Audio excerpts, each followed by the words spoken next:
Okay, so I just asked you, the first thing people are going to need to know is that you're in prison, you're sentenced to life without parole, which essentially means you will die in prison. Yes. Yeah. And why have you been sentenced to life without parole? I've been sentenced to life without parole because I participated in a robbery that resulted in a death. Were you responsible and I was found guilty of first-degree felony murder in the state of Michigan. And does that mean, as somebody that doesn't know too much, I'm starting to learn a little bit, but doesn't know too much, does that felony murder, does that automatically mean the person charged with a felony murder didn't actually physically murder the person or harm the person? Is that what that means? Yes, it can mean that. It can also mean that you directly committed the crime. And in my situation, it was I participated in the crime. Yeah. And did not actually commit it. So it wouldn't be fair to say someone such and such has been found guilty of felony murder and then just automatically assume, well, they did not do it, they were part of the crime. Sometimes you can actually be the active participant in the murder itself. Yes. Okay, well, that's a good distinction that I didn't know. And I probably would have started jumping to assumptions as soon as I had heard felony murder, because I've read one story that there was a crime in Florida, I think, and police shot somebody and everyone involved in that went to prison for life, and the policeman was fine. I was just genuinely shocked by that. As an Australian, I don't think we have anything like that here. So for me, it's quite surprising that that can happen. That is obviously a regular, normal thing in America. Yes. Michigan and some other states, it even goes as far as if sometimes a person has a heart attack or the harm caused or inflicted on the individual causes the person to have a heart attack or something, they can actually, the individual can actually be found guilty and sentenced to life without parole in the prison system. And if I can just kind of chime in, Jamie, I know this is your interview here, but the attorney in me is just like, I need to say something. Jamie's right. Really encompass it like this. Think to yourself a scenario where you want to go commit a felony, like a robbery.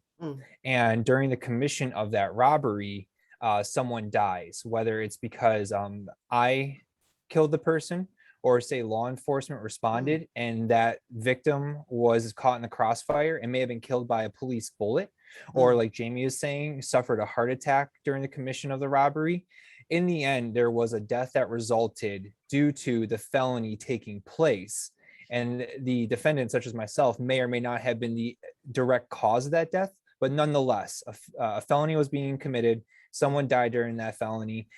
Thus, I'm being charged with felony murder. Yeah. Well, I suppose in a way that does, it does make some sense, in the sense that if you were participating in the actions that, that cause that person to die, I suppose there's definitely some sense in some form of punishment. I'm not sure life without parole is, but then again, who knows? I suppose it depends on each individual thing. It just seems, why not just sentence you to death? Well, that's in some states, the felony murder is not a mandatory minimum sentence. It doesn't, you do not automatically get life without parole. Some states, it's considered a third-degree murder, and you can only get up to 20 years or 15 years, depending on the culpability of the individual during the crime. Well, and that but Michigan just requires, there's no discretion when the judge sentences you. The judge must give you life without parole or death by incarceration. So the judge effectively knows that they have to, by law, essentially sentence you to life without parole as soon as that sort of case comes across. Does a jury have anything to do with it? The jury has nothing to do with the sentencing aspect. They only have, their role is just to determine guilt as far as the crime itself. Right. So if they find you guilty, then that's what you get. Yes. Yeah. Okay. Well, there you go. You learn something new every day. Every day. Now, I don't want to talk too much about the crime itself because I'm not, believe it or not, much of a true crime fan. I'm more of a talking to people and trying to find out who they are and why they are the way they are. But obviously, you were with your friend or a couple of friends. You went to what I believe was another friend's house, and you were going to rob him for some money or some pot or something. Is that right? Or were you just funning? How did it happen? Yes, we planned to rob a childhood friend that we grew up with, of marijuana. So we all decided to go over to his house, and everyone in the car had basically agreed to do this. Why? At that time in my life, I felt entitled to whatever I wanted. I was only 19 years old. The environment that I grew up in, I was involved with drugs, gangs, and obviously weapons. And I was driven by excitement. So the excitement of a robbery, along with my entitlement state of mind, I just agreed to go along with it. Because he was a friend, I'm just trying to understand, like, did you guys have a falling out around that time? Was it a bit of a, we're going to get him back? Or was it just purely, I know, let's rob him for some pot? Like, I don't understand. Was there something beforehand that made you decide to do that? Or was it just purely impulsive? Yeah, let's do it. It was purely impulsive. It was just, at that moment, we had been out to a party and been drinking and smoking marijuana and partying all night, and it was a very impulsive decision that we made that night. And under the influence, obviously, because I was trying to understand why you would just impulsively decide to do that. But then again, I suppose I can say I'm lucky enough not to be able to understand. Well, within reason, what happened when you got there? How did it turn into what it turned into? We arrived at his home, and because I was more close to Jason, the victim, and his family, I was the one that went to the house with my co-defendant, and Jason opened the door, and we entered the home, went down to the basement, and at that time I had money in my hand, and I was playing the role. And during the exchange process of me talking to Jason and everything, Brian pulled out the gun and it went off, and it shot Jason. Yeah. What did everyone do in that moment? What did everyone do? Immediately when the gun discharged, I ran. I ran up out of the room and ran out of the house, and ran out to the car. And it wasn't but a few minutes later that Brian came out, and I did not know, but he ended up also shooting Jason's girlfriend, Evelyn. Did he ever happen to say why he did that? Initially, he said when he was pulling out the weapon discharged and accidentally, and it shot Jason. And then he said he got scared because Evelyn rose up from the bed and he intentionally shot her. And yeah, well, I suppose I can't really say what he might have been thinking, but obviously he was either freaking out or thought he was getting rid of evidence or witnesses or something. I don't know if that's a callous thing to say, but that's what I'm sort of thinking when I'm listening to you say that. Obviously, you're both young. You're both 19?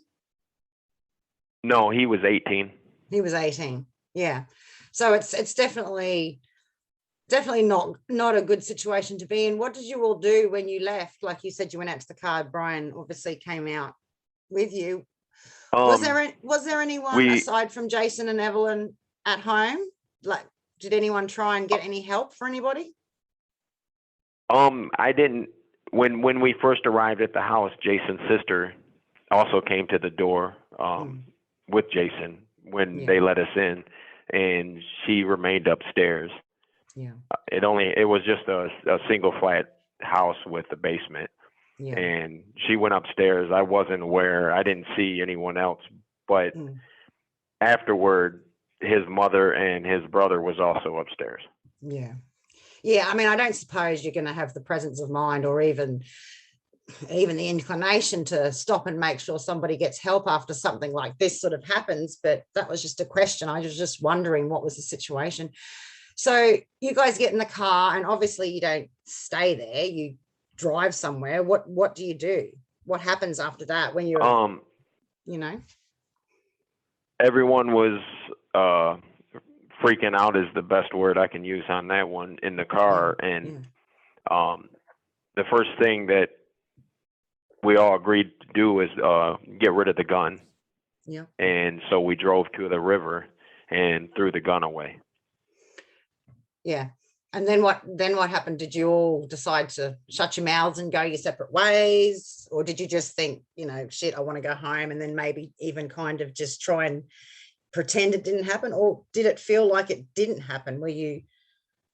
What was your state of mind? It was a surreal feeling, and it was an experience that, it's indescribable.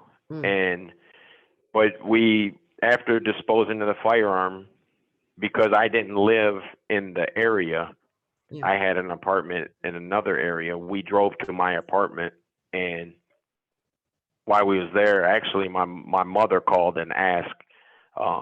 She heard that I was involved in a death. She didn't know it was a shooting, and obviously I told her no, and from there everyone went their different ways. Yeah. You had gone to another area after it had happened, and you were the first to be arrested? Yes. And that was obviously because Jason's sister was there, and none of you were masked, so to speak. So and you were close family. You were close to the family, so they knew who to come for. Yes. I actually left state and went down south to Kentucky, and they were obviously the Michigan police and the city of River Rouge were put out a thing to Kentucky and everything to be on the lookout. So they were watching in an area and ended up catching me down there. Why did you go down there? What did you think? Like, did you think you could go down there and then it would all sort of, you might be able to evade any consequences? Or were you just still in a state of mind where you're just like, oh, I've got to get out, I've got to get away from here? Why would you go somewhere else? I have family down there, and I had went down there before when I got in trouble, and went to school down there for a while, and I did. I knew I was in trouble. The severity, I didn't understand. Yeah. And it was just maybe in my mind, I was telling myself, if, I get away, everything will go away. Well, I imagine you would. I think I probably would. I mean, I've never been in a situation, thankfully, like that, but I do imagine, especially as a teenager, because you were 19, weren't you? Yes. Yeah, I do imagine you would at least try to, at least try to make it, ignore it, make it go away, because, I mean, you understood that Jason was dead. Did you, or you weren't really aware? I knew he was, when he was shot, obviously I didn't know everything, but afterward, yes, I knew he was dead. It just still felt, like it was like a dream.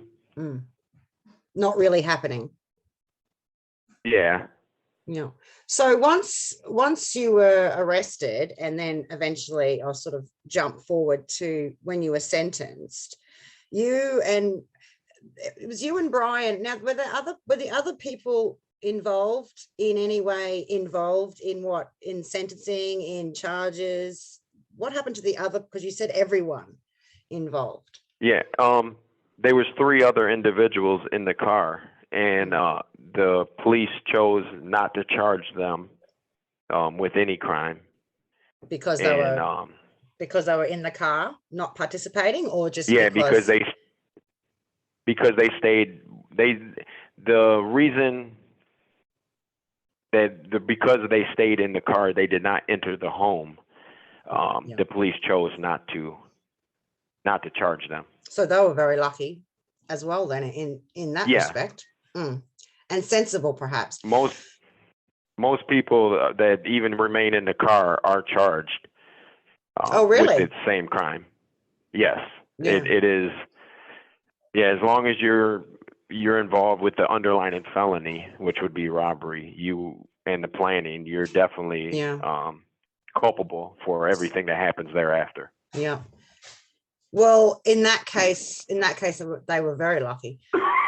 Do you think the fact that you left and went away, do you think that was you were the more important person to get, as opposed to the 3 kids that were in the car? Or do you think that didn't have anything to do with it? They were just quite simply lucky? I was involved in selling drugs in that area, and they were pretty much, I mean, the police they were searching for both Brian and I. Yeah. So Brian had I want to say, I don't even want to try and pronounce the word, but you had a trial where you both had separate juries. Is that right? Yes. It's the legal term is bifurcated jury trial, where 2 juries sit in a courtroom and hear the evidence of each individual separately. Yes. I thought for a moment there you were going to say they hear it together and then they sentence them separately. And I was trying to figure out how, because what did Brian end up getting sentenced with? Yes. Brian's jury came back Thursday, I believe it was, a couple days prior to my jury, finding him guilty of a lesser included offense. That was his jury was instructed on. And so your jury found you guilty of aiding and abetting a crime that was more that was not the same as what Brian was convicted of. Is that right, or am I just getting that confused? No, that is correct. My jury found me guilty of aiding and abetting first-degree felony murder, or aiding and abetting him committing a first-degree felony murder. So now this is where I'm just asking because I have no idea. So when I hear that, what I'm hearing as someone that has no idea about how the system works, what I'm hearing is the person who committed a crime that you're charged of helping, essentially, which is what aiding and abetting is. Is that correct? Yes. Yes. So the person that's committed a crime has been charged of a lesser offence than what you were charged for helping that person. Yes. So that, to me, that doesn't, I don't understand how you can be charged for helping a third degree murder. First degree murder. First degree murder, whereas the person who technically, I suppose in theory, did the murder is charged with what? Did you say third degree? No, he was found guilty of accessory after the fact to the murder. So essentially, he was acquitted of the murder. Yeah, I was going to say an accessory to a murder isn't. Yeah, so basically, he. Yeah, go. He was acquitted of the first degree murder. However, found guilty of great bodily harm with intent to murder on Evelyn. Yes. And I mean, so he should have, in that respect, and you should have received punishment for your part as well. I don't think there's any doubt about that. I just don't understand the discrepancies. And that really has just come down to the different juries viewing the situation differently. Yes. Commonly, a common practice, which obviously Kristen is on the line with us, would be where when a situation as that comes where the principal defendant's jury returns a verdict prior to the one that they're pursuing an aiding and abetting charge, the prosecutor normally would present a plea bargain before the jury for the aider and abetter comes back. Yeah. In my situation, the prosecutor, not that I'm aware of, did not offer a plea bargain to take the first degree murder off the table prior to the jury returning its verdict. Yeah. Would that have been something, because I hear about those all the time, but would that have been something you would have taken, or would you have, like, how were you thinking? I'm assuming you were thinking, I didn't do it. I'm, not as, I mean, you would have known you're in trouble, but I'm assuming you were thinking, I didn't do it. I'm not in as much trouble as Brian, so to speak. Would you have had any idea of how to,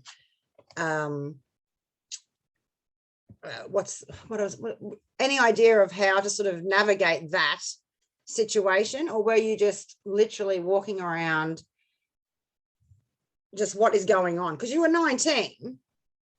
You don't sound like you were particularly an innocent 19-year-old, but this is still some pretty heavy stuff, I would have thought. Yes. At that time, as a 19-year-old, looking back now, as a 48-year-old man now, that's all that ran through my mind, especially after his verdict came back, that I didn't do it. I kept on stating to myself over and over, I did not do it. I did not possess a weapon. I did not pull the trigger. How can I be guilty of this? And that's because of the lack of knowledge, the lack of understanding, as you were saying. I just didn't know. Looking back at it now. Yeah. Well, I don't think it's something any 19-year-old would know. Yeah, probably, most likely not. I mean, if you're a 19-year-old running around committing crimes and you know these things, then you really should be in there for life without parole. I think anyway, if you're if you know what you're doing to that degree when you're that young, then you might have some problems. But that's just my own personal biased opinion. Now, Yeah, no, oh, go ahead. I was just gonna move on, but did you have something to say about that? No, just at that age, it just, the only thing I can do is look back. I really didn't know the actual consequences of those actions. Just like any normal teenager, you if you didn't do it, even when you got in trouble with your mother and father or anyone, if you weren't actually the one who did it, you didn't feel you was responsible. You didn't. Yeah. Why am I getting in trouble? Yeah, that's right. Well, look, I'm 43 and I still feel that way half the time. So,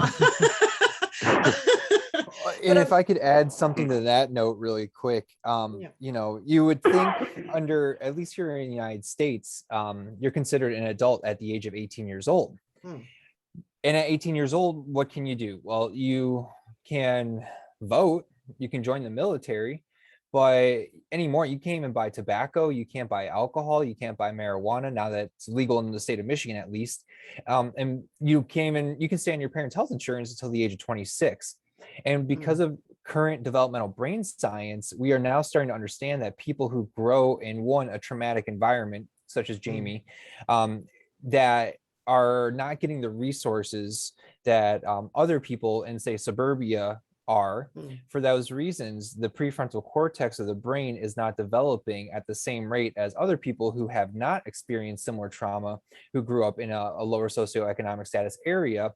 And for that reason, the brains lacking development are operating under more of an emotional response than a logical response.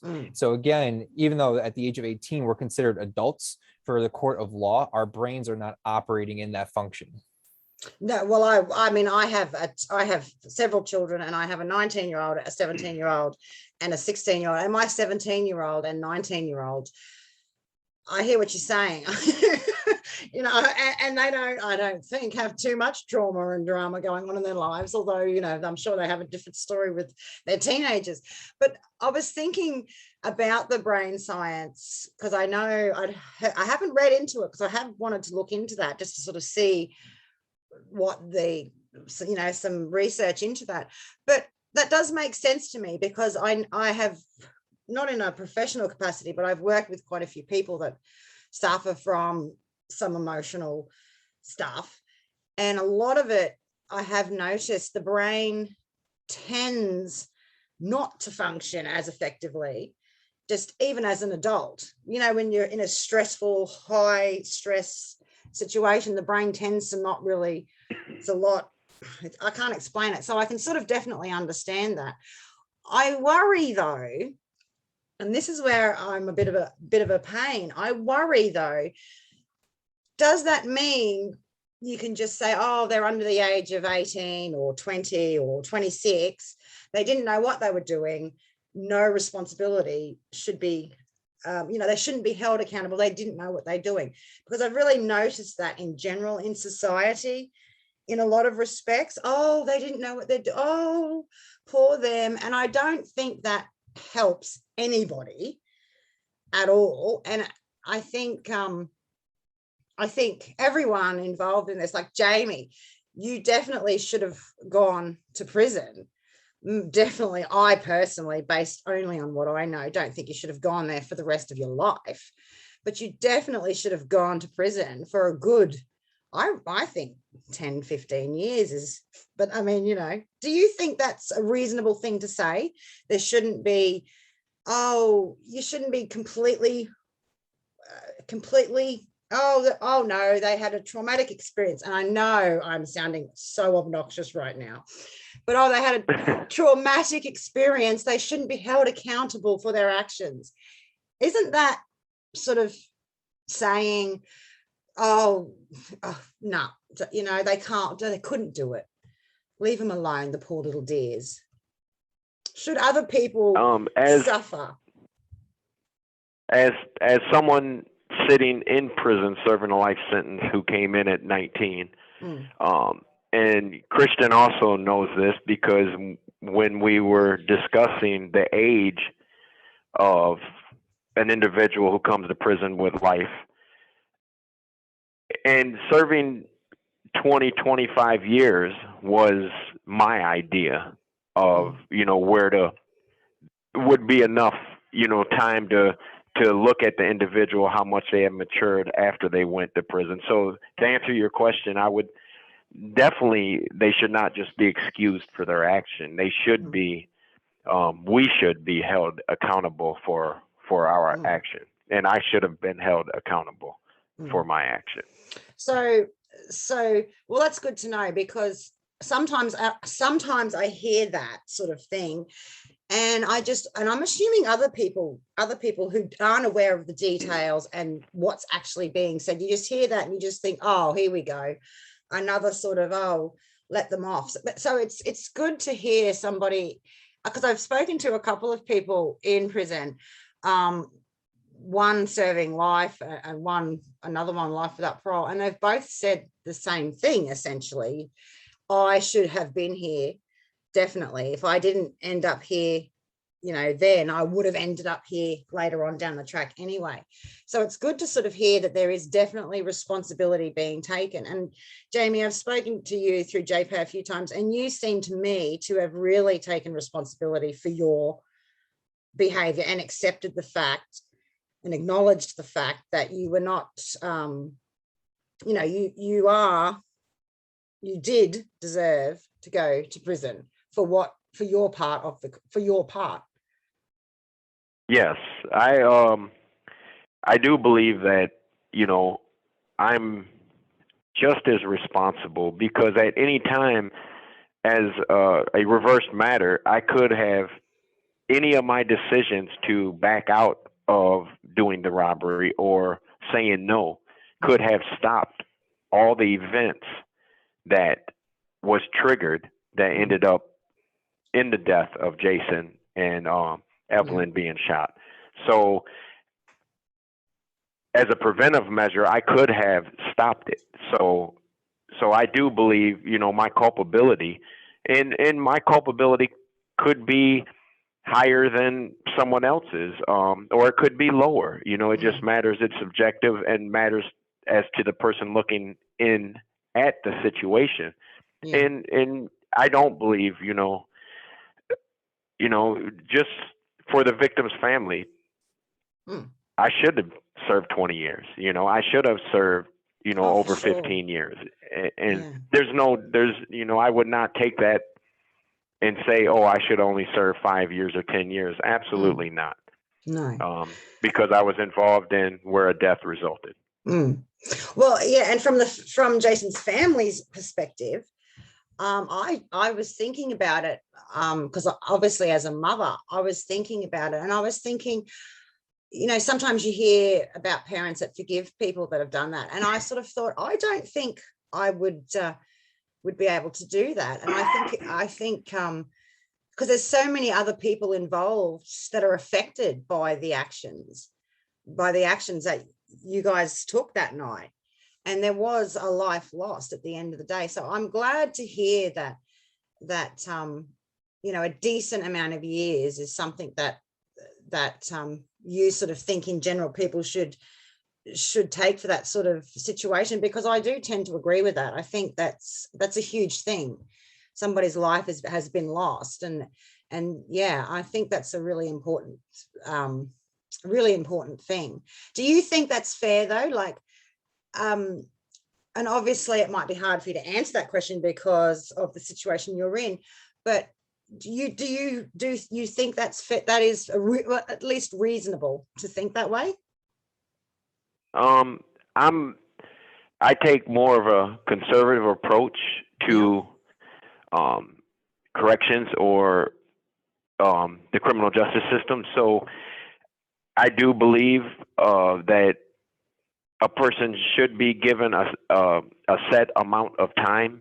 However, as the second look sentencing, the legislation that's being pushed around the United States for states to enact, I do believe that people should be reviewed after serving a period of time, whether it's 15 years, even 10 years. You can be reviewed after 10 years.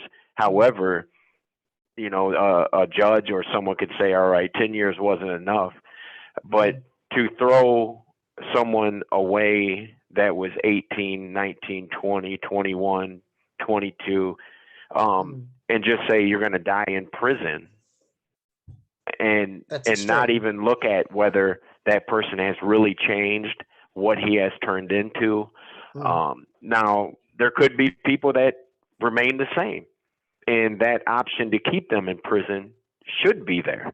I don't think the door should be slung open for everybody to walk out of if they haven't demonstrated true change and true rehabilitation. And that's perfect, which brings me to my next set of questions.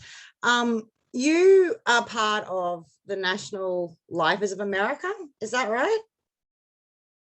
Yes. You're the now see if I can remember this. You're the Internal State Director and the National Resources Director. What does that mean? What is the National Lifers of America, and what do you guys do? The National Lifers of America is it was formed inside the prison system in the 80s. It actually started forming in the late 70s, but it actually was enacted and incorporated in the 1980s, early 80s. And it presents, the members presents that we present programs to other prisoners. We mentor other prisoners, and we do a lot of advocacy work for change, for trying to change the system into helping people actually change.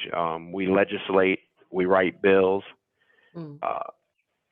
in attempt to influence legislators to enact laws that, as death by incarceration, not throwing someone away, giving them a second chance. Now, you have been in there since you were 19, so you've obviously got all your education, by the sounds of things, correct me if I'm wrong, from inside prison. Is that fair to say? Yes.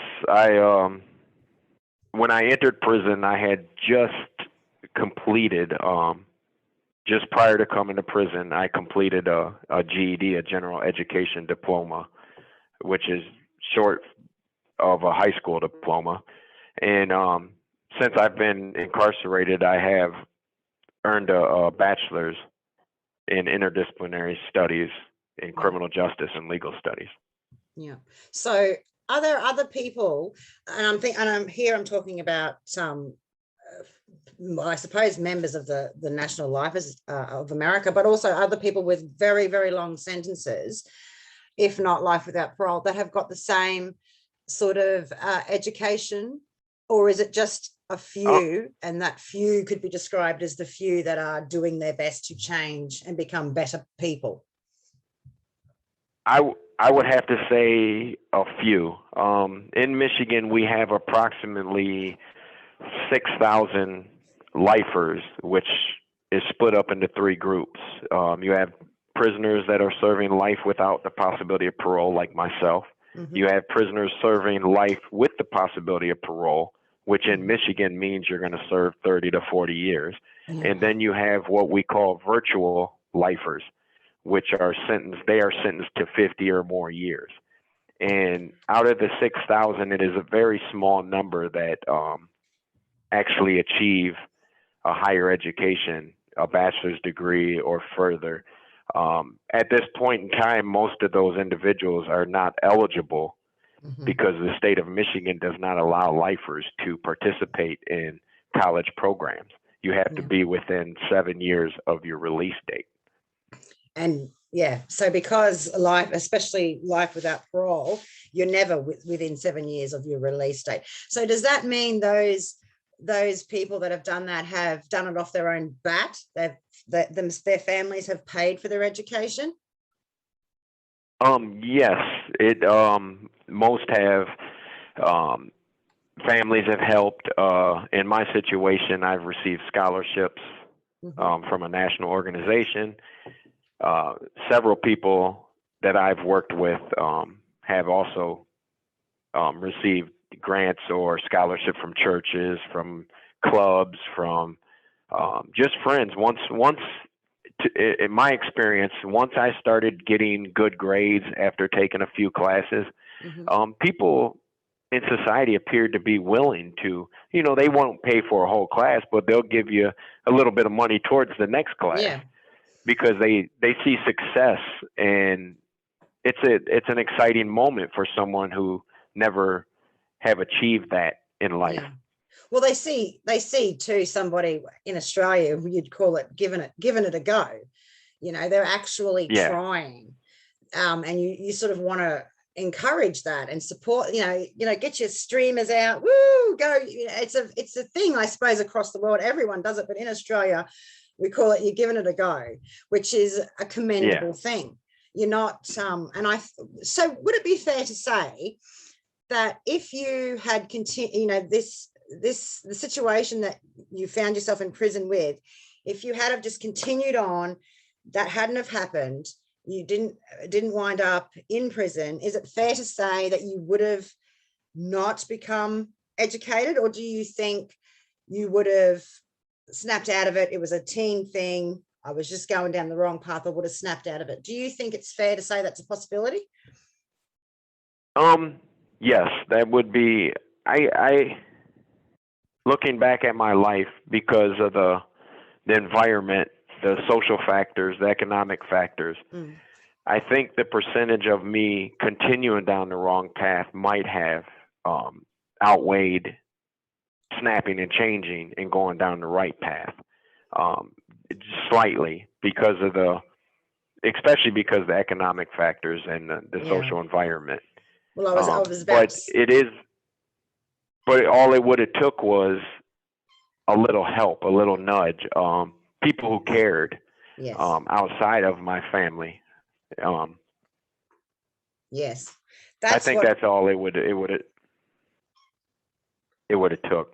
Yeah, that's something that I often say, and I don't know if the way I say it ever comes across the way I mean it, but I always say, if you treat people how you want to be treated, and you expect decency and respect and all the rest of it out of them, they will give it to you. You know what I mean? Like, you might need to help, but sometimes just the fact that, sometimes just the fact that you expect a person to behave decently is the first time that person's actually ever experienced somebody thinking they're capable of such a thing. And I often find, society-wise, it's very easy to just, that kid's a lost cause. Was that something that happened to you? That kid's a lost cause, and then just society in general, you're a bad kid, so you did what bad kids do because you couldn't do other things? Or do you think it was a mixture of just that, and you didn't want to not do what you were doing? I do believe it was that. It was more of a,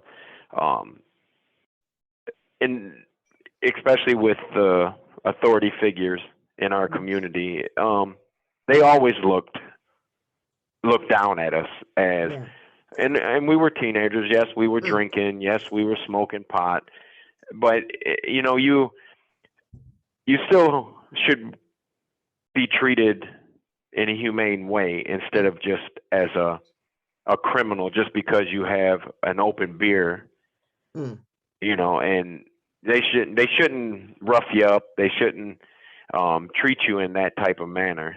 And that was a common practice, especially in the early 90s and 80s in that community. Well, I think it doesn't exactly, if anything, because I was a teen mum, so I can sort of, from that perspective, I can understand how society looked at me, even though it's not comparable, I don't think, outside of the society's judgment and the way they treated you. I often think that I've seen it in a lot of other young people from the teen mother perspective.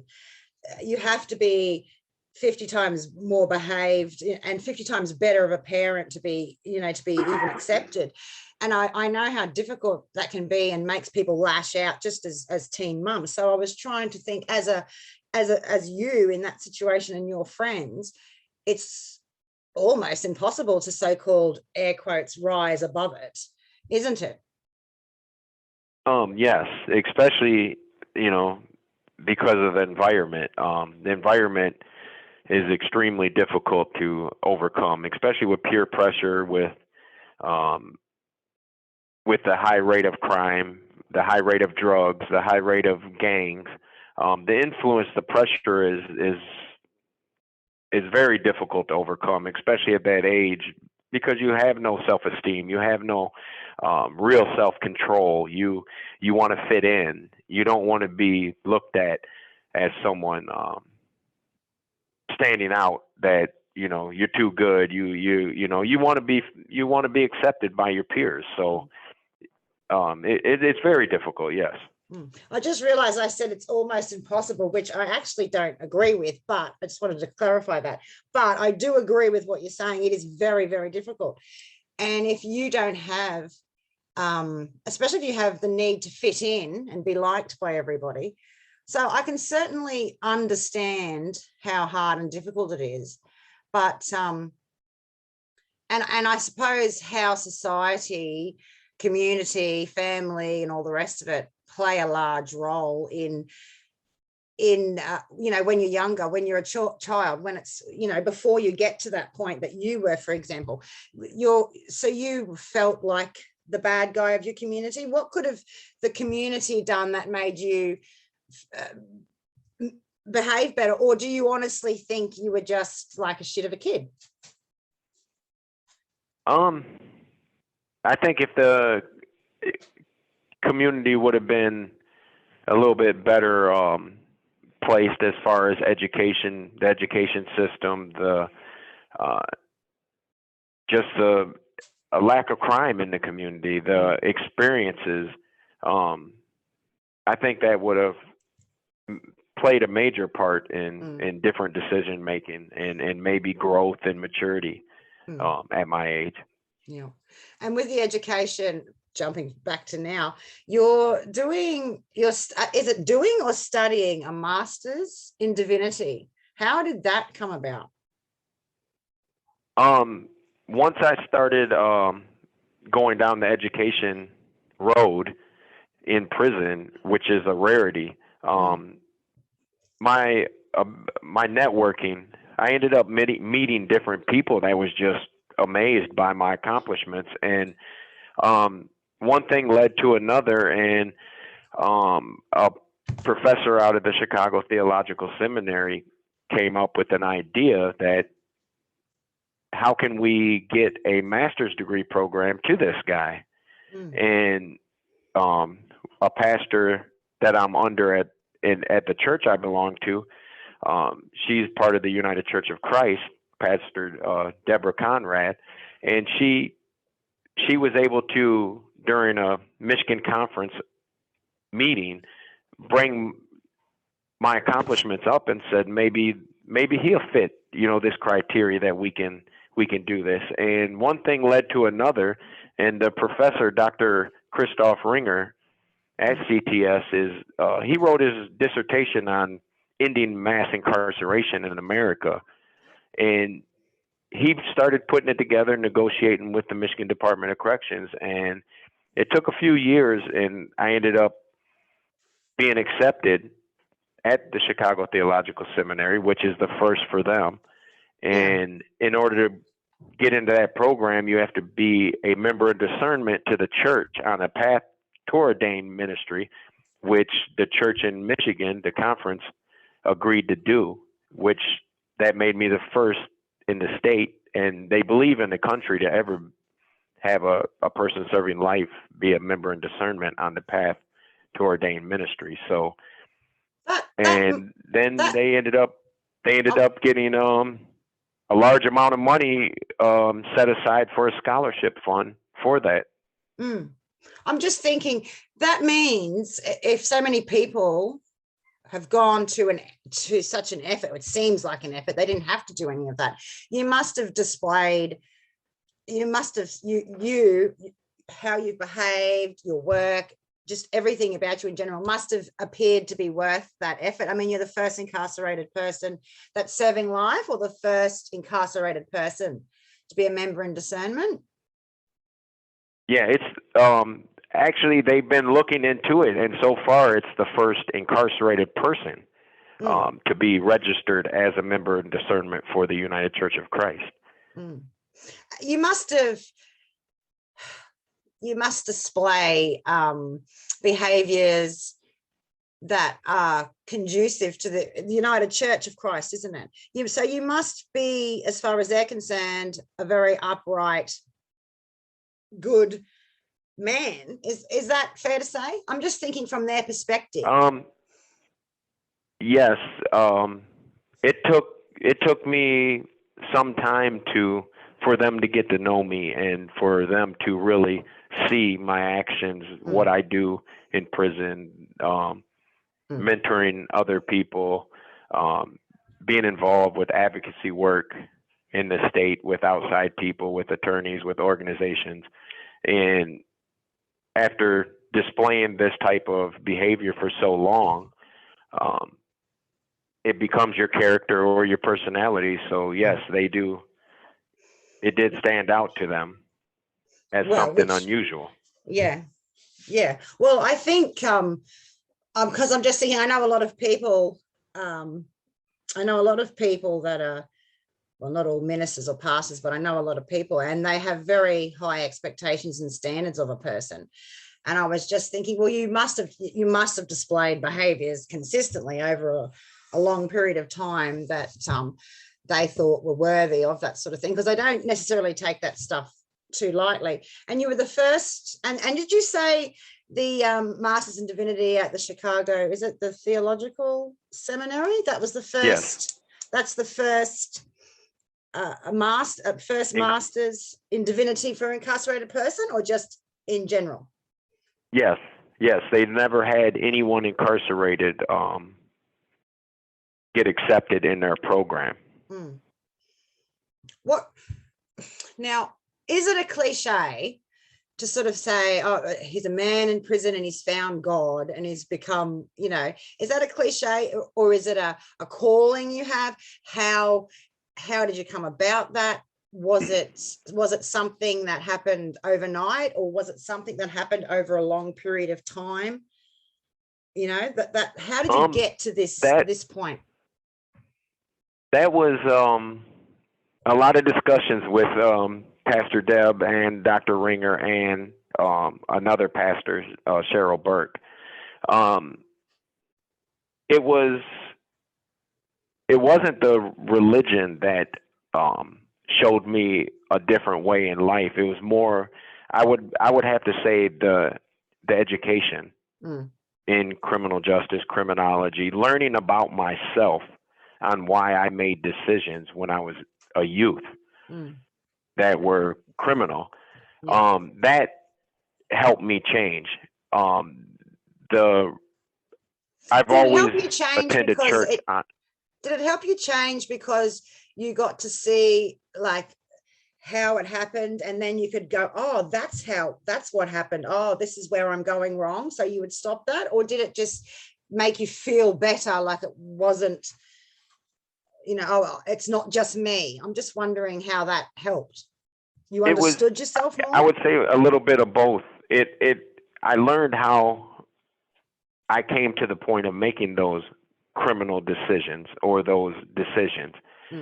But at the same time, my accomplishments, it raised my self-esteem to know I could get A's and B's in college when I failed high school. I think the self-esteem played a major part. It helped with my growth, my maturity.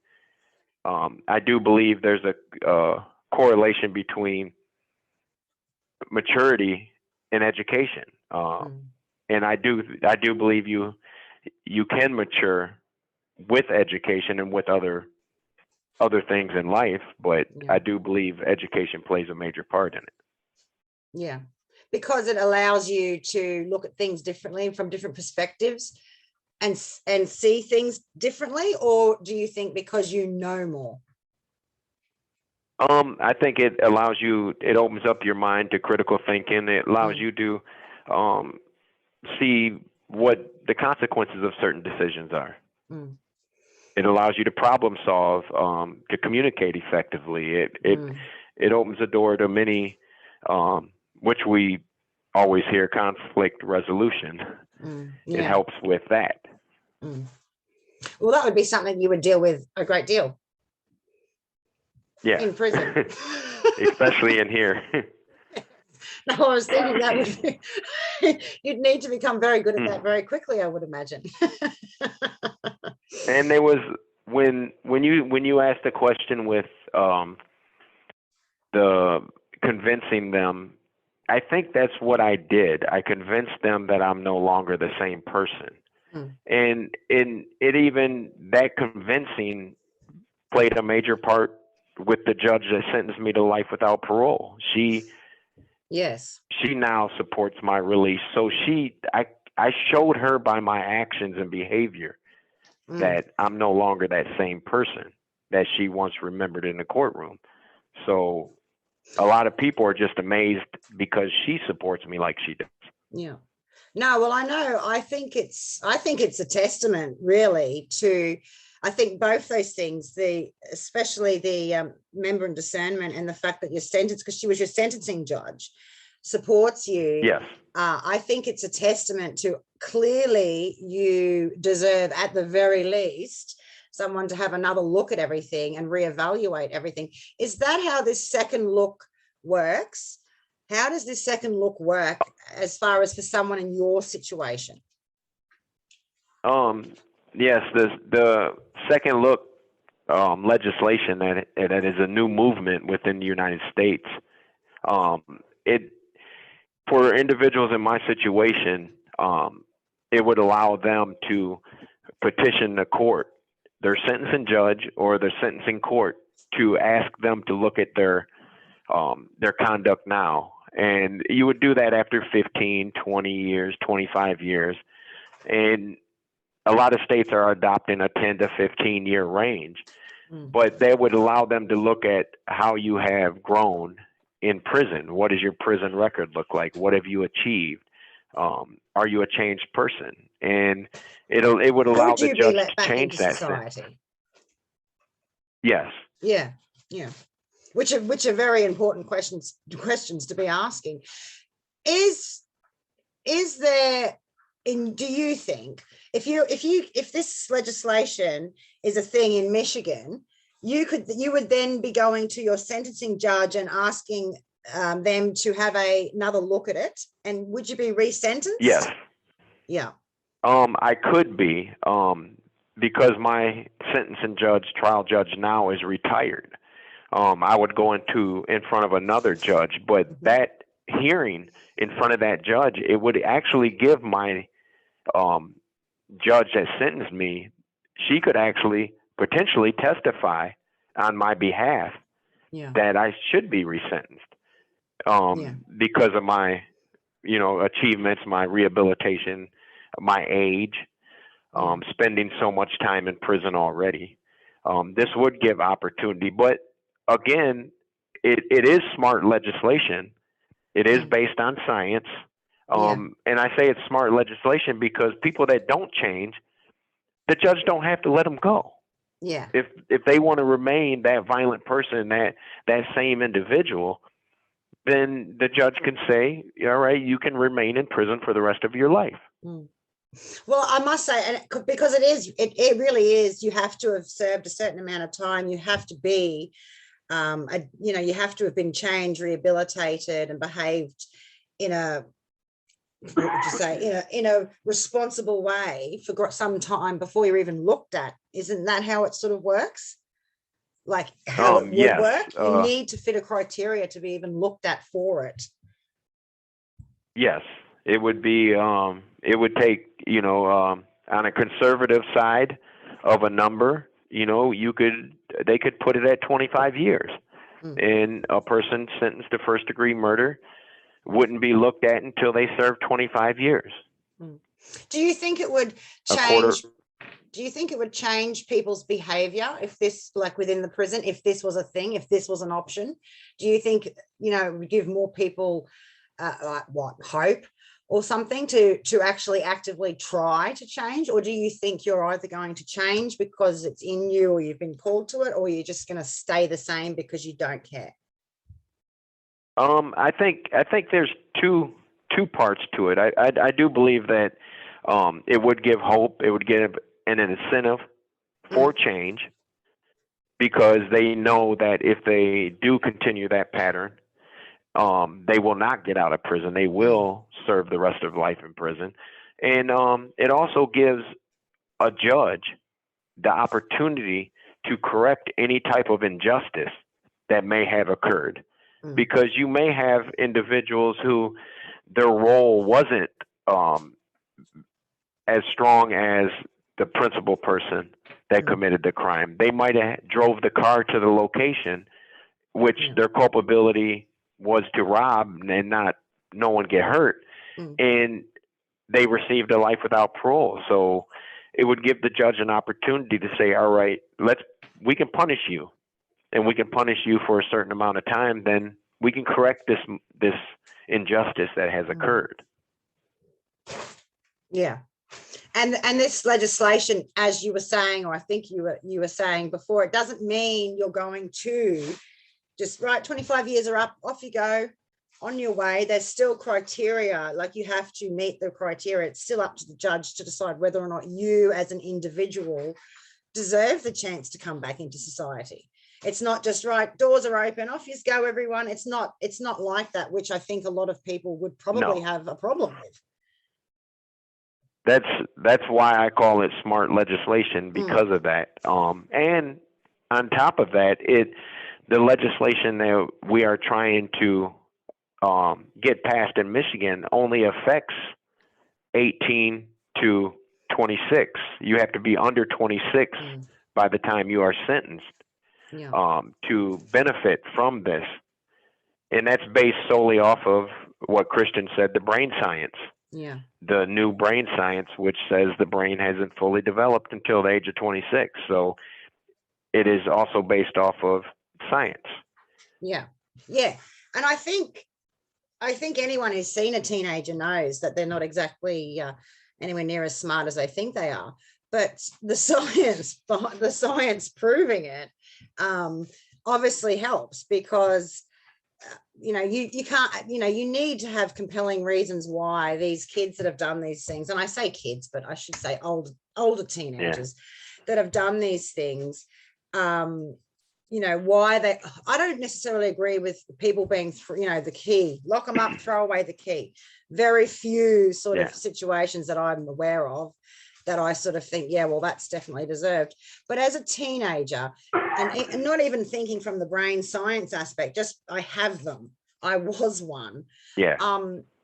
Locking a kid up for the rest of his life or her life is something that I think you should have 25 years, just say as a number to throw around, where you should be able to come back and re-look at that person, because they are a child, well, not a child, they are a teenager. I think I'm really surprised that at the amount of teenagers that are apparently sentenced to life, essentially to die in prison for something. I'm really genuinely surprised by that. Yes. I'm surprised you have to sort of even fight to get a legislation to have a second look. I would have thought that that was common sense. Well, most European countries, there's the European Union ruled life without parole is cruel and unusual, and most countries have it to where you can't stay in prison more than 15, 20 years in Europe. And another thing that I wanted to touch on was not just with the brain science, the developing of the brain. We have situations, as in with me, and Christian also knows this, I played hockey from the age of 3. I started skating at the age of 3. And growing up, we started checking full body contact at 11, 12 years old. Yeah. So, and now they know that the That's not traumatic good. injury of the brain, of concussions, Mm.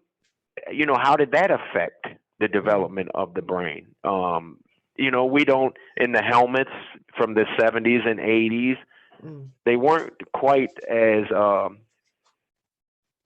and technological as comfortable. they are now. Mm. Yeah, they weren't. We pretty much didn't wear helmets most of the time. Mm. So, you know, you have so many different factors that come into play that science Mm. is showing that decisions were made that are completely wrong. That's contrary to science.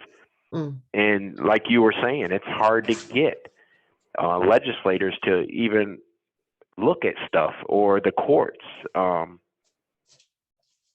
You know, they just see a crime and that's what they label you as. They don't want to see anything further in the United States. It's truly a retribution at its highest point in the United States. Mm. Well, you say they just see it. They don't see you. They just see the crime, and I think that's for most everyday person anywhere. I would assume. Like I know I spoke to a few people about you and your situation, and I had spoken to my father about how you had been sentenced to life without parole for aiding and abetting a felony murder, and that the principal defendant had, I want to say, had been sentenced to 12 years, but for some reason I'm not sure that's right, but effectively he had been released and you were still Yes. in prison. And my father, who thinks you should be punished for anything that you've done, you know, your actions have consequences and suck it up, princess sort of thing, he just thought that's ridiculous.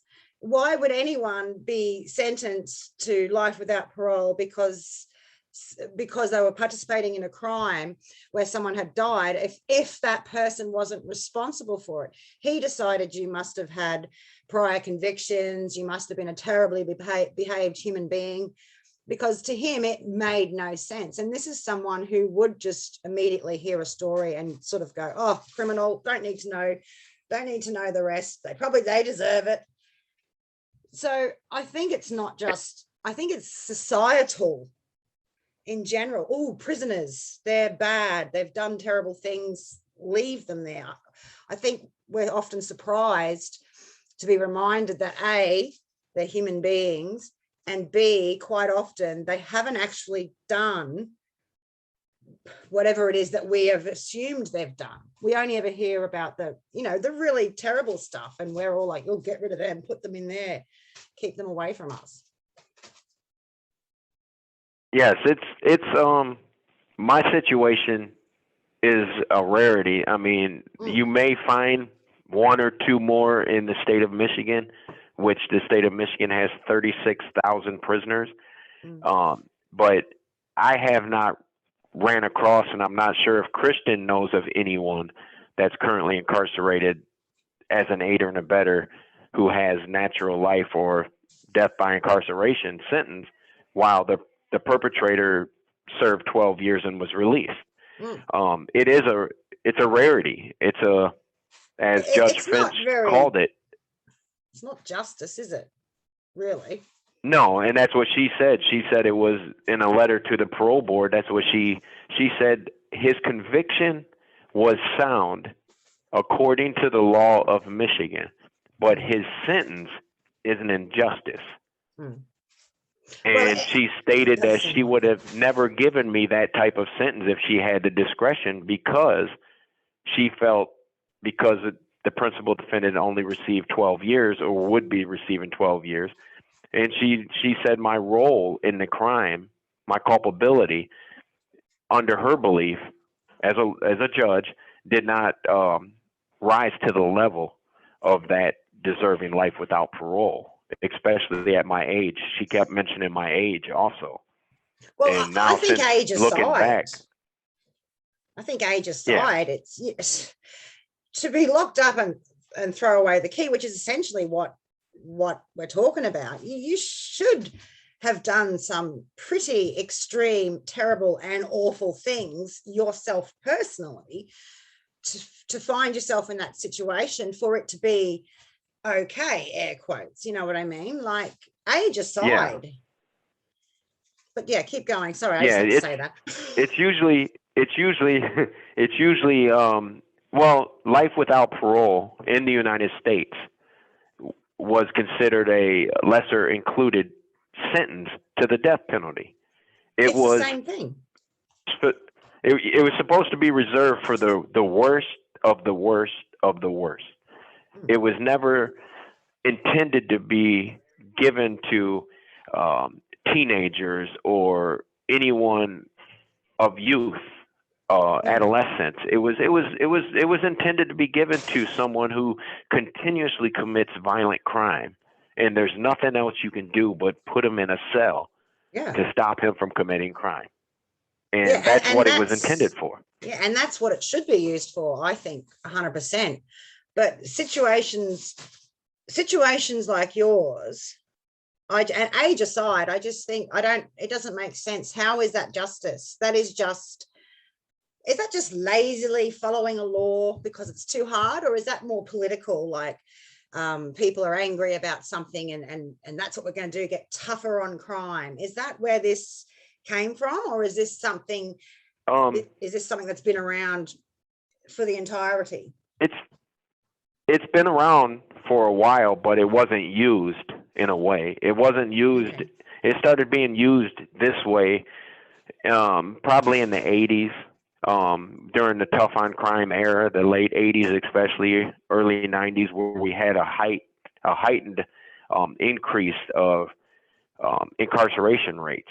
Politicians used the tough on crime agenda to enhance their electability within, states and on a national level. They used that. That was actually a slogan: "I'm tough on crime, elect me." And that tough on crime put many people in prison, especially minorities, young Black men. That's why there's such a disparity within corrections. And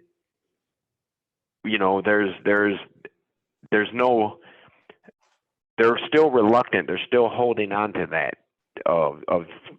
Some states have admitted that we've made a mistake, and they started correcting the process by implementing second look sentencing legislation and giving commutations, exercising clemency powers, the governor.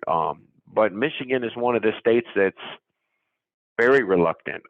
The governor, she's I think it's one of 3 states in the United States where no prisoners were released because of COVID-19.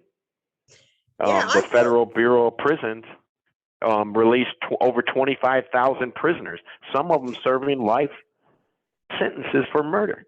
Yeah. And Michigan released no one. Yeah. What was the reasoning for that? Because with COVID, I know in I think it was about February in 2020, I was one of those people that was freaking out and getting ready to lock down in their homes with supplies to survive the apocalypse. You know what I mean? I was really worried about COVID to the point that I was really, really concerned. And in prison, I was just thinking, because I have a couple of pen pals in prison, one in California, and I had one in Virginia at the time. And the stories that I was getting from them as far as what was happening was awful. And I sort of thought, they should be letting people out that are close to their time or have well behaved or are old or sick. But you say that did not happen in Michigan at all anywhere. No. In December of 2020, I read a report from the Marshall Project, and it was the Federal Bureau of Prisons has approximately 160,000 prisoners, and Michigan only has 36,000 approximately. And the Federal Bureau of Prisons had started releasing so many people to prevent double bunking, to reduce the population because you cannot social distance. At that time in December 2020, the Federal Bureau of Prisons had approximately 120, 130 deaths. And Michigan had over 140 deaths due to COVID. So the numbers, the disparity on death in prison, Michigan was leading, and I do believe they're still leading per population. And our governor just absolutely refused to budge to enact any type of emergency declaration or anything, executive order to release people. She actually only commuted, I think, 3 prisoners, and they were for marijuana charges. And they had already been in prison over 20 years.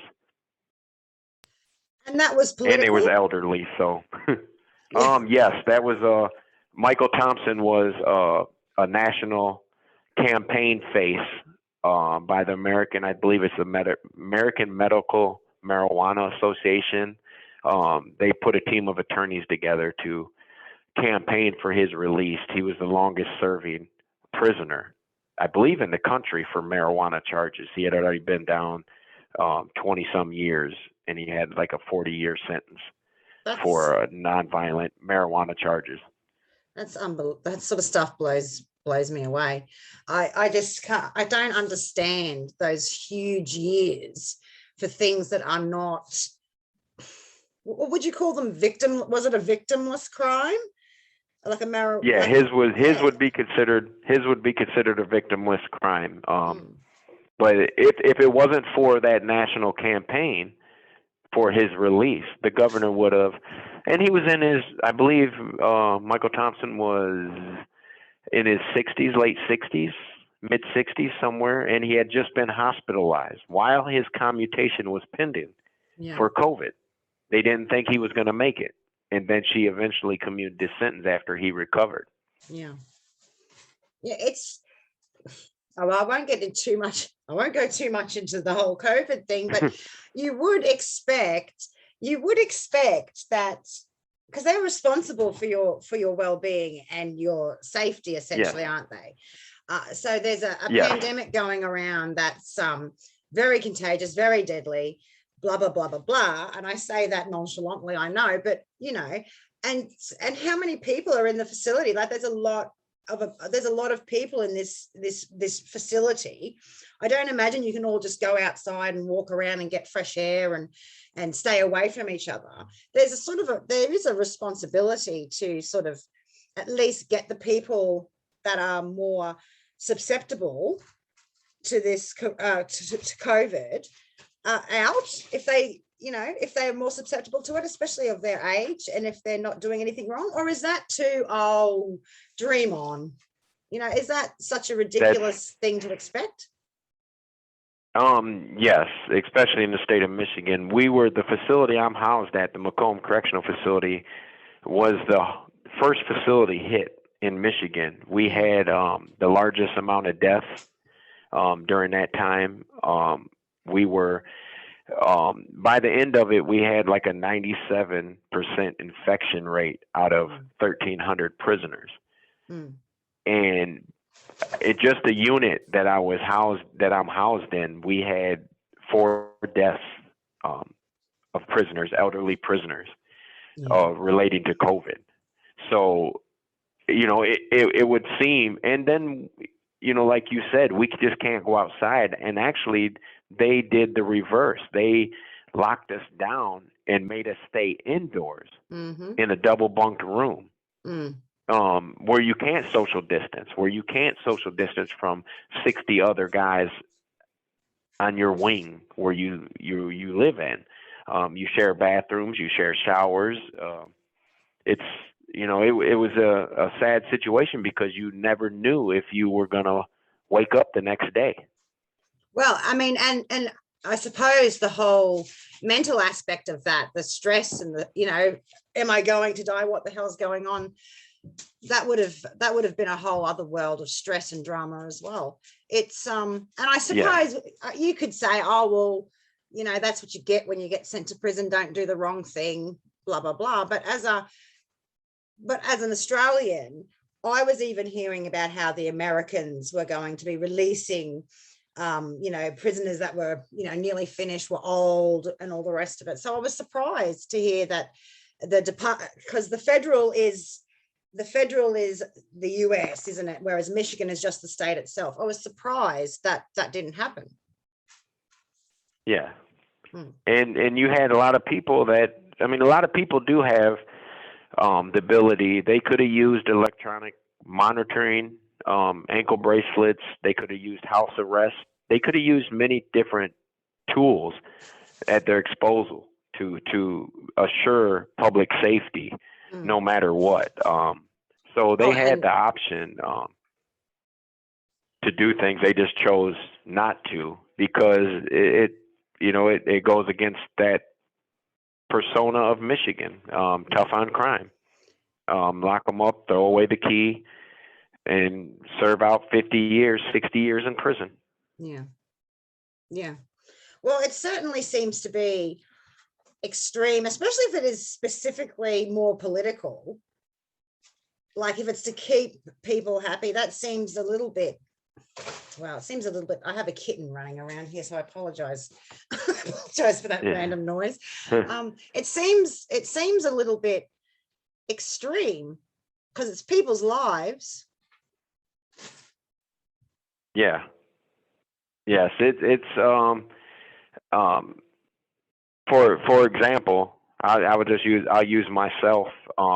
During that time, I did have a commutation pending, and my commutation, the Chicago Theological Seminary requested to the Senate Minority Leader, who they had a Zoom meeting with regarding my commutation, to release me to them in another state.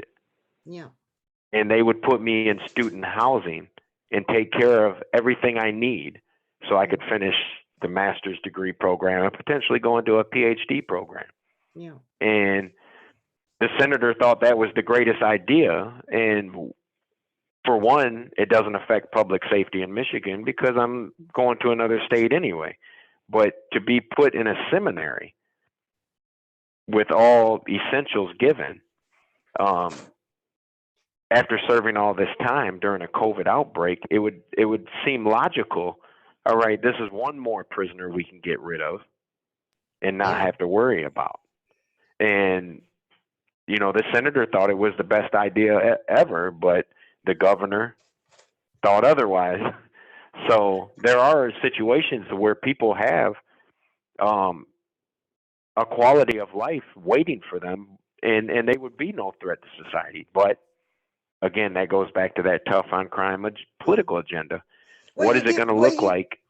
Were you given a reason as to why? Like if that's it for you personally, that seemed to be an above board, legitimate, good thing to do. Were you given a reason why the governor said no, or was it just purely no, because why should, middle of a pandemic, why should we be letting him out to go hang out in a seminary somewhere in another state? Did she give you a reason? Michigan, under Michigan law, Michigan parole board or the governor does not have to give any type of reason. Even for a parole board hearing, they don't have to give any reason for a lifer. They just say no interest. So they don't even give reasons why, so you can overcome for the next one. They don't give you anything. Yeah, so you don't have the chance to go, oh, okay, well, this is what I need to work on. Clearly, this is why I was rejected. I will go and work on that, blah, blah, blah, blah, blah. So it's just literally, nah. It's no interest. That's actually the word they use, no interest. No interest. So, yeah. Well, it's, it's no interest. Oh, God. That would upset me a little bit. That's exactly the word. That would upset me a little bit. How do you as a person feel when you read something like that? Like, forget how society may see you. How do you as a person feel when you read something like that? No interest. It's very frustrating, not just for myself, but as a system, as our label in the United States that other countries look at is the free world, the land of opportunity.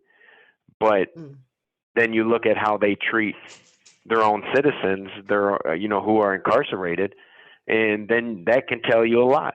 just like the old saying, look at how they treat their prisoners, and that will tell you what type of society they are. And that should tell everyone how Michigan is, and other states. Other states are similar. So, but some states are moving in a different direction. Yeah. Well, that motivates me. It motivates me to advocate for change more and more, get involved more. And not just for yourself, for others. Yes, for others. Yeah. So say, for example, this is going to come across very bluntly, you yourself personally, you never get the chance to get out. You're in there until you die. You're still going to always work towards not only getting yourself out, but helping others. Definitely. It would, I would still finish my education. I would still, right now I'm not getting out. And I don't sell myself any type of dream. I hope to get out, but, I do have a purpose in life, and obviously this is part of my training. So I look at it as training to become a better person, or the path that I'm supposed to be on. Yeah. Well, I'm running out of time, but I want to do this again sometime if possible. Of course, that's up to everybody else who has to organize these things. But I wanted to say, Jamie, is there anything that you would say to people that were listening when it comes to you as a person, or just a comment in general on anything at all? One word, just awareness, compassion, and awareness. We are human in here, and many of us have changed, and many of us can be productive citizens, and I would like people to bring awareness to what is really going on, and hopefully doing these podcasts or these interviews, it will bring awareness and help others get out, because there are people that, although I have close to 29 years inside of a prison, there are people that have 40 years, and there's several of them that we're trying to help get out, because they do have 40 years and they've been in here since they were 18, 19 years old, some even 50 years. So Michigan does try to keep you in here. Well, I'm really enjoying even just talking to people through JPay and finding out more about it, because I'm learning as I go along. But it's definitely something that I think people should hear about. If nothing else, you should just be made aware of it, that this sort of thing's going on. I don't imagine that many people are aware of the sort of situations that, teenagers locked up for the rest of their life, 50, 60 years. That's a long time. Yes.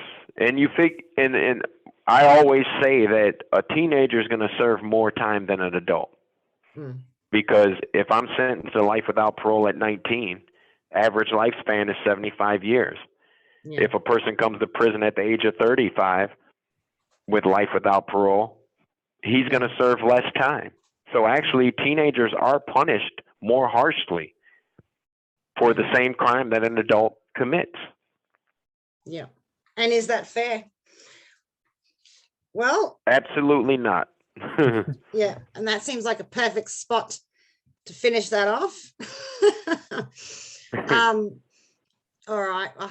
Christian, you want to talk to Jamie? I just need to have a quick little conversation on the phone so we can get off Zoom here. I'll stay on the phone with him. Okay. So I can't hang up.